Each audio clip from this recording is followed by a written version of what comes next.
Texas Governor Greg Abbott has sent a letter letting President Joe Biden know that he is going to ignore the Supreme Court order that gave federal authorities the right to cut the barbed wire at the border that was intervening in the federal authorities' ability, the Border Patrol ability to access migrants and people crossing the border. That was the nature of the Supreme Court decision. Greg Abbott sent a letter outlining his legal and moral justification for ignoring the order from President Joe Biden. There are these little moments in history that could seem rather innocuous, but what Greg Abbott has done is laid the legal groundwork for a confrontation between the state of Texas and its National Guard and federal authorities. You have voices on both sides of the equation now calling for what would be tantamount to a confrontation. Now, let's be clear. When I say confrontation in this regard, we are speaking of kinetic action. We're speaking of the very real possibility of the inflamed emotions of this situation at the border, as inflamed by Greg Abbott, who had every intention of inflaming the situation even more because it helps Greg Abbott score political points. It helps him force a constitutional crisis.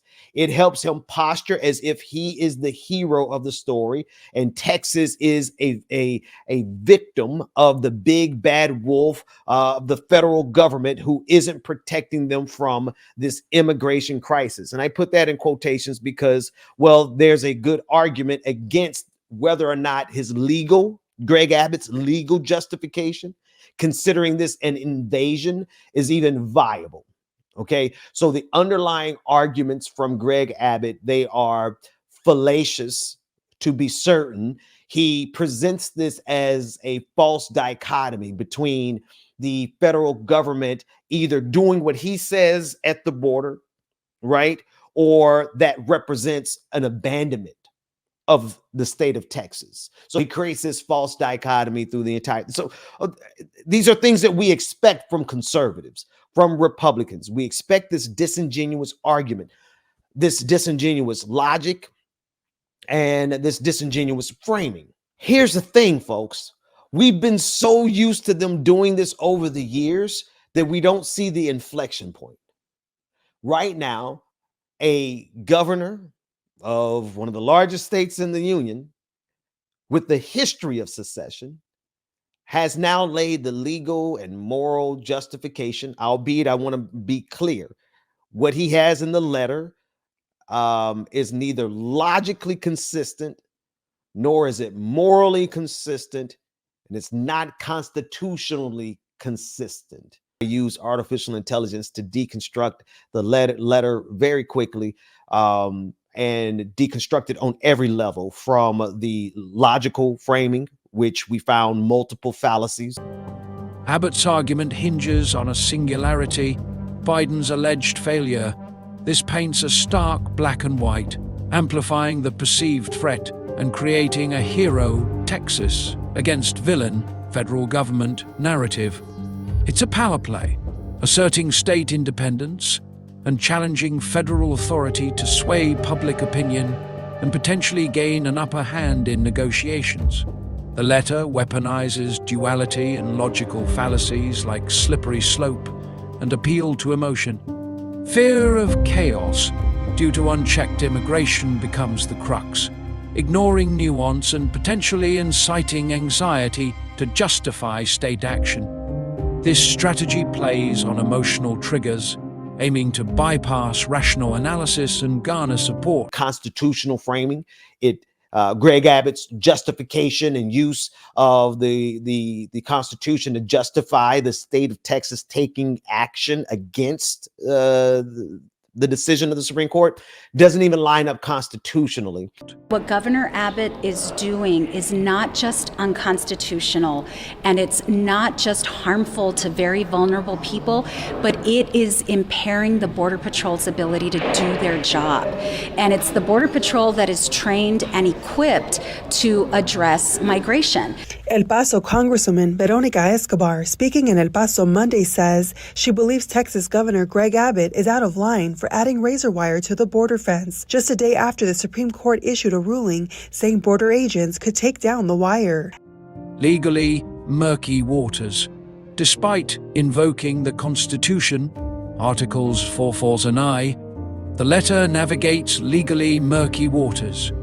Whether immigration counts as invasion for state self-defense remains debatable, and legal scholars disagree on its validity. This legal ambiguity opens the door for potential challenges and future conflicts. Founding Fathers' enigma. Aligning with the founders' intent is a double-edged sword. While invoking states' rights resonates with their anti-federalist leanings, their emphasis on national unity and a strong federal government creates dissonance. This historical reference adds complexity, but ultimately provides fodder for both sides of the argument. And then obviously on moral grounds, right? He's trying to frame this as a moral way of protecting the state of Texas. Abbott posting on X saying the Texas National Guard continues to hold the line and sharing these photos of the National Guard standing by the razor wire instead of removing wire. Texas law enforcement in Eagle Pass was also seen putting up more wire on Tuesday. Political gain. By framing himself as Texas' protector against a feckless federal government, Abbott may aim to solidify his base and attract support from other like-minded states. There is nothing in the Constitution that allows a state to take on a federal role in the way Greg Abbott has. Escobar says the governor is abusing his power, adding that she hopes there could be a different solution to this matter. I would love for Governor Abbott and the state legislature to be partners with all of us in this effort. I would like for them to put pressure on members of Congress to take action. Pressure point. The letter could be a calculated move to pressure Biden into policy changes or concessions on immigration, leveraging public anxiety and a potential confrontation narrative. In a broader legal battle, the letter could serve as a preemptive strike, framing Texas as a victim of federal overreach and setting the stage for legal challenges. Ultimately, Governor Abbott's letter is a carefully crafted blend of legal arguments, emotional appeals, and historical echoes. It does not line up logically. It does not line up constitutionally. And it's every bit of false dichotomies and to colloquies, all kind of things fallacies that you come to expect with Republicans.